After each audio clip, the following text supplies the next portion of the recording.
Hello, everyone. So, here's wishing you all a very happy and joyous 2021. I wish that it fulfill all your wishes and brings happiness, smiles, hopes, success for each one of you. So, let's begin with the first lecture of the year 2021. So, today we'll be discussing consumer equilibrium with the help of an indifference curve. So, let's see. First, we need to understand what is an indifference curve. Basically, it is a graph showing the combination of two goods that give the consumer the same level of satisfaction and utility, making him indifferent. In simple words, a combination of two different commodities which gives same level of satisfaction to a consumer, and he can decide accordingly that which combination of the two commodities he would be preferring. Next comes the marginal rate of substitution. In simple words, it can be said that in order to increase the units of one commodity, suppose there are two commodities available, commodity X and commodity Y. In order to increase the units of commodity X, the units of commodity Y has to be decreased. So that is known as marginal rate of substitution, that in order to increase the units of one commodity, the units of other has to be substituted. So it says that as we move from point L to M, we give up some income. It can be seen from the diagram, but get back some leisure. Means you are giving up on income, and in return you are getting the leisure. The changes in income and leisure do not have to be of the same amount. In fact, income is measured in dollars and leisure is measured in hours. They cannot be equal. So it doesn't talks about equality. It just says that one of the units of one commodity has to be substituted in order to obtain the other commodity. The formula that can be used for marginal rate of substitution is dx upon dy is equal to mux upon muy. Mux denotes marginal utility of x and marginal utility of y. Now let's see the assumptions of indifference curve. We have seen the indifference curve. We have seen that it is a curve which shows various combination of two commodities which provide same level of satisfaction. It has to be underlined that same level of satisfaction it gives to the consumer. Now, what are the assumptions of an indifference curve? The very first thing it says consumer is rational or rationality. By rationality, it means that while making a decision, consumer decides wisely that where he would like to spend the amount, which of the combination he would like to achieve, or which of the combination he would like to obtain. So this is defined as rationality. Then it says utility is ordinal. Ordinal means something which is measurable. Two of the concepts are there. Cardinal is the one which is measurable. Ordinal is the one which is not measurable. So here by ordinal it means which is not measurable, which can only be described in terms of satisfaction. So it is non-measurable. Then consistency in choice. Suppose if you have gone to a market or gone to a place and you are so sure of your choice, suppose you have a liking for Adidas, so in spite of showing number of different brands by the marketer, what you will do, you will be consistent with your choice. You would not go for other of the things like Nike or other Reebok, but you will be stick with your choice, that is Adidas. So it is consistency. Then comes consumers preference in transitive. It is also known as transitivity. Transitivity means one over the other.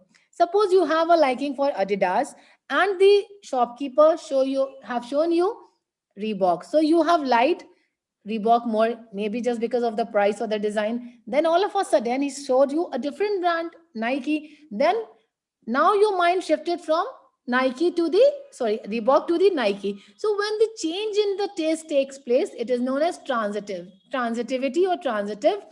But whereas when you are consistent with your choice, it is known as consistency. And when you are fluctuative with your choice, it is transitivity. Then it says diminishing marginal substitution of goods. The word diminishing is used here just because of the fact that some of the units of one of the commodities diminishing, is reducing. Next is it says dependent utility. By dependent utility, it means that if you have a combination of two commodities, they are dependent on each other.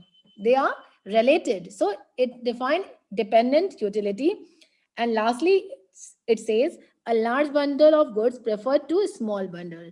Suppose if you have 5 chocolates in one plate and 10 chocolates in another plate. So if you were offered both of the commodities at the same time, plate A having 5 pieces of chocolate, plate B having 10 pieces of chocolate, it is a consumer psychology that they would definitely prefer larger share over a smaller one. So these are some of the assumptions of indifference curve. Now, let's see what are the properties. The first property, it says higher indifference curve preferred to lower ones. It means higher the indifference curve means higher the level of satisfaction. So it is always preferred over a lower one. The higher the indifference curve, higher will be the level of satisfaction. That's why higher indifference curves are always preferred. Next is, it says indifferent curves are downward sloping. It can be seen from the diagram that indifference curves are downward sloping because some of the units are substituting in order to get the other units. So that's why it is downward sloping. Indifferent curves do not cross do not cross. By this, it means each of an indifference curve shows a different level of combination of two commodities. So two different combinations cannot be compared. They cannot cross each other. So they are shown differently with a gap. And lastly, it says indifference curves are both inward, or in simple words, it is said that it is convex in nature. By convex, it means that one of the units are substituting in order to get the other one. So these are some of the properties of indifference curve. Now comes the indifference map. Because without understanding this entire concept, you cannot understand the consumer equilibrium. So it is required to firstly understand the indifference curve, now the indifference map, then the budget line, then only you can understand the simple concept of consumer equilibrium. What is an indifference map? Simply, it is a combination or a summation of different indifference curves. When a single curve is drawn showing combination of two commodities, it is known as an indifference curve. But when more than one, any number of curves are drawn together, it is combinedly defined as indifference map. So let's see the definition. The indifference map is the graphical representation of two or more indifference curves showing the several combinations of different quantities of commodities which consumer consumes given his income and the market price of goods and services.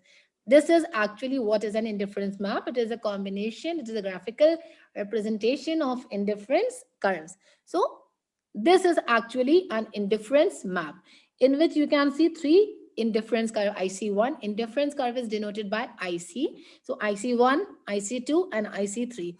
All these curves are drawn together on a single graph. So that's why it is known as indifference map. Suppose if there is a single indifference curve drawn on this graph, suppose IC1 or IC2 or IC3, then it is an indifference curve. But when all the graphs are drawn together, it is an indifference map. One thing you need to remember that while drawing an indifference curve on X and Y axis, we consider goods. And these are the normal goods. At times, it is asked that what types of goods are considered or added on X or Y axis. So these are normal goods. Normal goods are those goods which are consumed daily or which are used in our day-to-day life. So this is all about indifference map. Now coming to the actual topic, that is consumer equilibrium. First, let's see what is a consumer equilibrium. It is a situation or a point at which the consumer attains the maximum satisfaction with the available income. Suppose he is having 10,000 and he finally reaches a point, he finally identifies a point where he's purchasing the combination of X, the units of Y, and he's getting the maximum satisfaction. So that point is known as consumer equilibrium. So let's see what it says here. It refers to a situation under which a consumer spends his entire income, mark this, entire income on purchase of a good in such a manner that gives him maximum satisfaction and he has no tendency to change it. It means two things are needed to be noted down here, that he spends his entire income and he attains maximum satisfaction. So how this can be possible? This can be possible with the help of a budget line. So while drawing a consumer equilibrium, we require some of the things. These are budget line, indifference map, and two commodities. So we have studied what is indifference map. It is a combination of difference, indifferent combination of different indifference curves. Now let's see budget line. What is a budget line? Budget line is a line which shows that within the available income, what combination, what best combination a consumer can have that will give him best output or maximum satisfaction. So it says the budget line, which is also known as budget constraint, and it is also known as price line, exhibits all the combination of two commodities that a consumer can manage to afford at the provided market prices and within the particular earning degree. By particular earning degree, it means the available income that a consumer is having. So now let's have a look at the diagram. In the diagram, you can see a downward sloping line is drawn, D and E. This line shows budget line. So any combination on this line and beyond this line is attainable, but any combination above this line, which is denoted by a mauve shade or a lighter purple shade, these are unattainable combinations because it is beyond, it is not in the reach of the consumer. His income is D to E.